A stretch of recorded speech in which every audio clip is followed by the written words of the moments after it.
Shalom, shalom, shalom. Giving all the praise, honor, and infinite glory to YAHAWAH, BAHASHAM, YAHAWASHI, BAHASHAM, RAWCHAA, QADASH. Double honors to the apostles and elders at Great Millstone who rule well and who I learn from daily. Peace, blessings, and salutations to the hopeful elect scattered across the four corners of the earth.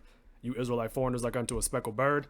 Shalom to you, sincere Akim, on the highways and byways, doing lessons and videos week in and week out in truth and sincerity.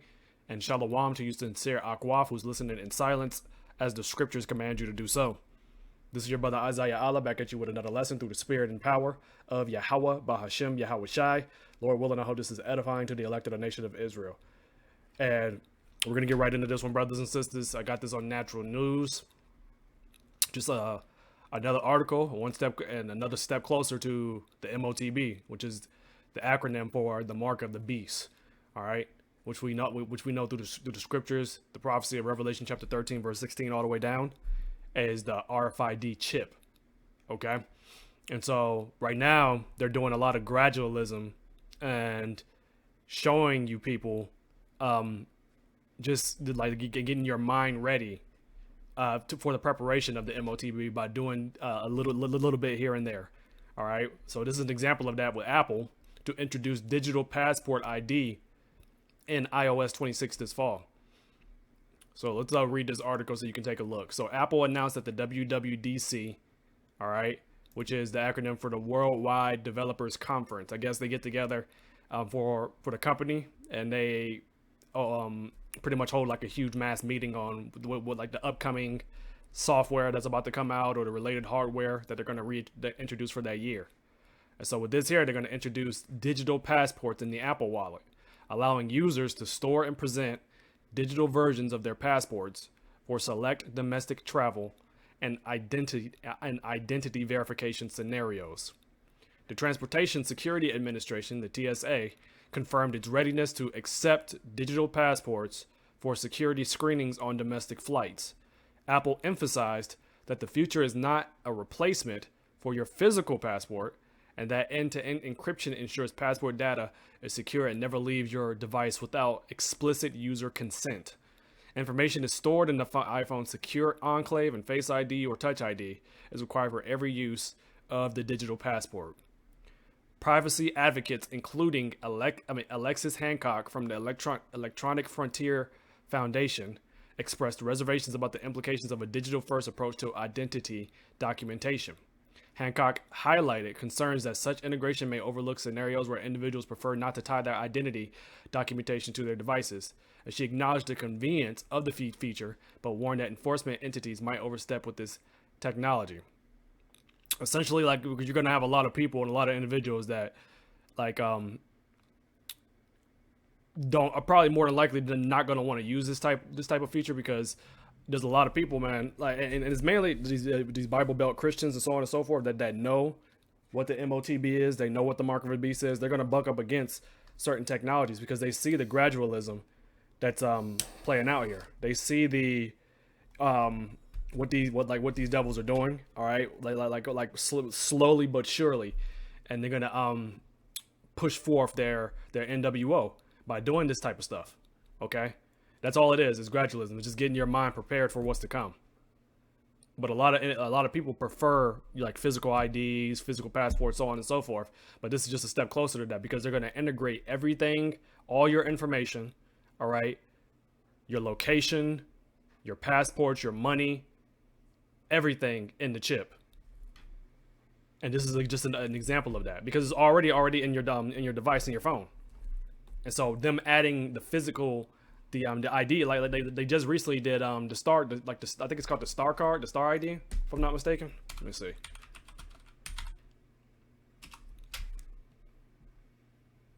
Yeah, the star ID is here in Idaho. Yeah, the real ID. The real ID is across the state, and certain states have different acronyms for it. But they just recently did that, where it was on back in May 7th, where like if you wanted to fly domestic, you have to have this real ID. And in Idaho, you have to have what's called the Star ID or the Star Card. And so they want to implement this also digitally within your phone, man.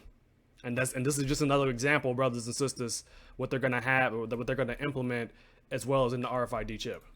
All right, same thing here. All right, let's keep reading on. Where was I at? Despite Apple's assurances over its commitment to user privacy and security, Hancock pointed to potential vulnerabilities, such as situations where individuals might be coerced into unlocking their phones or compelled to present their digital ID. She noted that law enforcement agencies can access the contents of many blocked iPhones, raising concerns about privacy and autonomy. The introduction of digital passports reflects a broader trend toward the normalization of digital ID as a prerequisite for everyday interactions. While Apple aims to provide a seamless and secure user experience, privacy advocates warn of the potential for increased surveillance and centralized identity control as digital ID systems become more embedded in daily infrastructure. And these dumbass Babylonians, these Americans, you're already being surveillanced everywhere. All right, through your smart TVs, through your phones, they have all your information. They know, the beloved Apostle Tahar did a lesson just recently, last week, where these ICE agents were now scanning the Northern Kingdom's faces, man, and it pulled up all that information.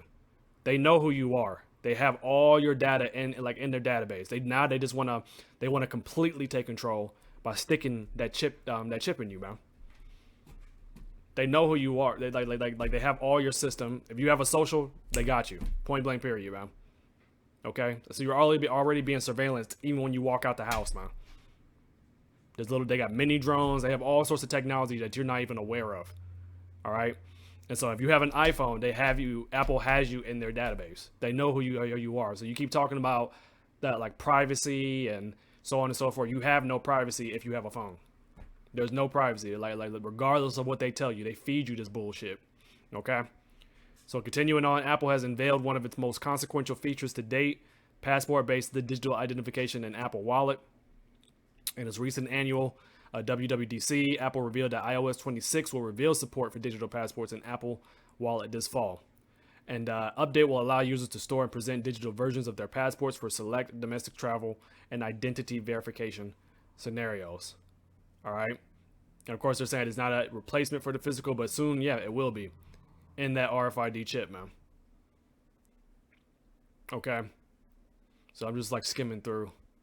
So we're close. We're close, brothers and sisters. We're getting closer and closer to the MOTB, man. The infrastructure is already set up and it's already here.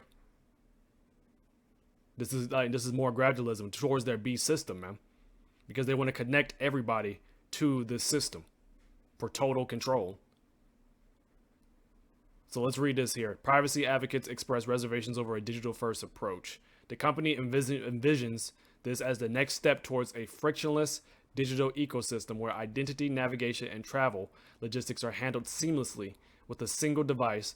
But as digital credentials grow more capable and more accepted, privacy advocates warn of potential trade-offs. Embedding identity tools in these conveniences risks masking the deeper issue, the transition from physical autonomy to digital traceability. As digital ID becomes more embedded in daily infrastructure, the distinction between voluntary use and de facto requirement continues to erode. Ken McCann wrote in his article for Reclaim the Net, the question is no longer whether digital ID will be part of daily routines, but how far its reach will extend once it becomes normalized on millions of phones. Similarly, Alexis Hancock of the Electronic Frontier Foundation expressed reservations about the implications of a digital-first approach to identity documentation, and that's their whole agenda. All right, they had Esau wants to, he has to implement that through the chip. All right, for identity documentation, because the phone itself, of course, you have like information and such, but Esau has that God complex. They have to they want to go further. They want to go like knowing how often you breathe, the beats of your heart, so on and so forth. How many steps you're taking in a day, what you're paying for, what you're where you're going, where your money's going, so on and so forth. All that's going to be integrated in the RFID chip, connected to their B system, which was with their satellite, so on and so forth, man. All right. In an email statement, Hancock highlighted concerns that such integration may overlook scenarios where individuals prefer not to tie their identity documentation to their devices. The main privacy concern I have is how digital first will overlook the scenarios in the near future where people don't want to tie identity documentation to their devices if they do not wish to, she wrote. And you're not going to have a choice. All right, once once this system collapses, once the dollar is deemed nothing, all right, and they're like and the chaos is going to be implemented, then they're going to have to initiate the order, which is going to be that chip. All right, so I'm not going to really it's pretty much done. The point has been made in that. All right, but we understand through what the scriptures say. Esau's not going to be able to get his infrastructure up soon. He's going to get it up. He's going to get it up and running. A lot of people are going to take this chip, but he's only going to get so far, because YAHAWASHI, YAHAWASHI is going to come and pull the rug from underneath this devil. This is Revelation 13, verse 16. And he calls of all, both small and great, rich and poor, free and bond, to receive a mark in their right hand or in their foreheads. All right, and that's the chip. And that mark is charagma in the Greek. And that no man might buy or sell, all right, save he that had the mark, or the name of the beast, or the number of his name. All right, and this is their system that they're going to set up, all right? Point blank period. The Roman system at the head with NATO and the EU, man. Okay? And that mark, charagma, the chip, is going to be embedded in that. Here is wisdom. Let him that have understanding count the number of the beast, for it is the number of a man.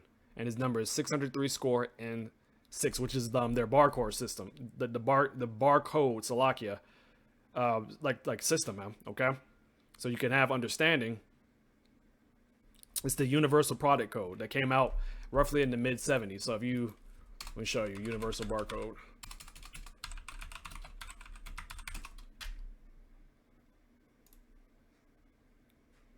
Yeah, this is the universal barcode product code that came out. All right. And that's what John the Revelator saw on the island of Patmos.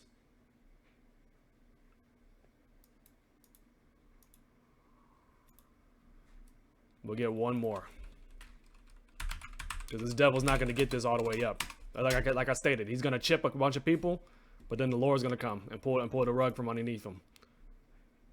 Job chapter 5 at verse 12. He disappointeth the devices of the crafty, so that their hands cannot perform their enterprise, which is their NWO. All right, the crafty is the Edomites, Esau. They've been planning this for years, man. For years. They've already had this idea. They show it in their movies, man. Like Total Recall. All right? Demolition Man. If you haven't seen that movie, I highly recommend watching it. They already showed the implementation of them of chipping people for their enterprise. But it's not gonna end well. It's only gonna get so far. All right? And the scripture say that also in Job. He appointed their bounds that they cannot pass. So I'll put the word bounds. Job 14:5. Seeing his days are determined, the number of his months are with thee. Thou hast appointed his bounds that he cannot pass. So the Heavenly Father has a set moment and a set time and a set number of individuals that are going to take the chip, because John the Revelator saw it. All right? That are going to bow to this beast system. And they're going to be destroyed, man. They're going to die. All right? So anybody that takes that chip, anybody that takes that mark, YAHAWASHI, YAHAWASHI is going to destroy you. You're going to die a grievous death, either with a grievous sore, or you're going to be destroyed here as we're looking down, all right, from the fathership. Lord willing, I'll be a part of that number. And you're going to get burned here in the lake of fire, which is thermonuclear destruction. So Revelation 14:9. And the third angel followed them, saying with a loud voice, if any man worship the beast and his image, all right, which is his philosophy, his system, all right, the revised Roman Empire, man. The beast, NATO and the EU, like I stated earlier before, and receive his mark in his forehead or in his hand, all right, that could be Neuralink or the RFID chip, either or. The same shall drink of the wine of the wrath of the Most High, which is poured out with a mixture into the cup of his indignation, and he shall be tormented with fire and brimstone in the presence of the holy angels and in the presence of the Lamb. All right. And their smoke and the smoke of their torment ascended up forever and ever. And they have no rest day nor night, who worship the beast and his image, and whosoever receiveth the mark of his name. So you're gonna be like even in like when the kingdom, when you come back, 2/3 of our people, they're gonna die here. Whoever takes that chip and bows to the system, you're gonna come back with your head down in the kingdom, man. All right. And this place is gonna be a memorial for your wickedness, for you choosing Esau and his ways and his system over Yahawah, BAHASHAM, YAHAWASHI. All right. And we're gonna be looking down on you, like verse 10 saying, and you're like you getting hit with concentrated chariot fire as well as the thermonuclear destruction for bowing down to this beast system. So, Lord willing, I'm going to close out. The point has been made through the Spirit. Abaratazah, you were edified, giving all the praise and honor and infinite glory to Yahawah, BAHASHAM, YAHAWASHI, BAHASHAM, RAWCHAA, HaKODASH, and double honors to the apostles and elders of the great millstone. Shalom to the hopeful elect.